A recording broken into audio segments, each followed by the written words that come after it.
তারিখে রাতে একটা অর্ডিন্যান্স জারি করে পূর্বের 1972 সালের এনবিআর যে অর্ডিন্যান্স ছিল সেটা বাতিল ঘোষণা করা হয়। পাশাপাশি এনবিআরকে বিলুপ্ত ঘোষণা করা হয় এবং ফাইন্যান্স মিনিস্ট্রি যে আইআরডি ওই ডিভিশনটাকেও বিলুপ্ত ঘোষণা করা হয়। বিলুপ্ত ঘোষণা করে আপনারা জানেন যে ফাইন্যান্স মিনিস্ট্রিতে আরও দুইটা বিভাগ তৈরি করা হলো, একটা পলিসি মেকিং আর আরেকটা হচ্ছে ম্যানেজমেন্ট মেকিং। এই আমাদের সাবমিশন হচ্ছে আমরা কোর্টের নলেজে নিয়ে আসবো। আমরা ইতিমধ্যে একটা রিট ফাইল করেছি এই বিষয়টা নিয়ে। ফাইন্যান্স মিনিস্ট্রি ইতিমধ্যেই ওভারলোডেড, অনেকগুলার বিভাগ নিয়ে তারা কাজ করে। আপনি ব্যাংকিং বলেন, ইন্স্যুরেন্স বলেন, বাংলাদেশ ব্যাংক বলেন, অথবা আপনি অন্যান্য রেভিনিউর পলিসি মেকিং বলেন ইত্যাদি।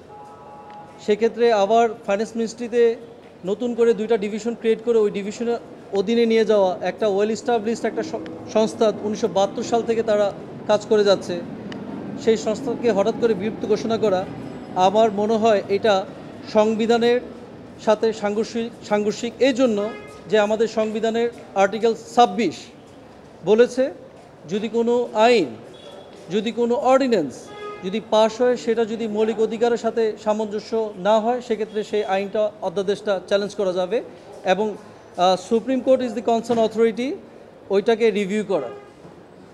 দ্বিতীয় গ্রাউন্ড আমাদের হচ্ছে যেহেতু এইটা একটা এনবিআর হচ্ছে দীর্ঘদিন ধরে রেভিনিউতে তাদের অনেক অবদান, এদেশের জিডিপিতে প্রায় 85-র উপরে রেভিনিউ কালেকশনে এনবিআরের অবদান।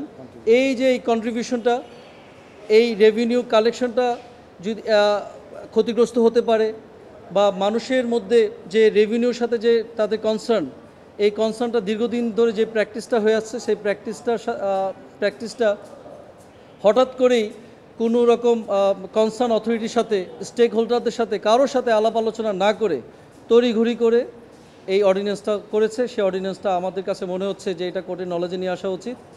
পাশাপাশি আমরা অর্ডিন্যান্সের মধ্যে আপনারা দেখবেন যে দুইটা টপ মোস্ট বডি ক্রিয়েট করা হয়েছে, সেখানে উপরে দুইটা পদের সাথেই আমাদের ধারণা করি এবং এটা সম্ভাবনা আছে অ্যাডমিন ক্যাডাররা ওইখানে প্রায়োরিটি পাবে।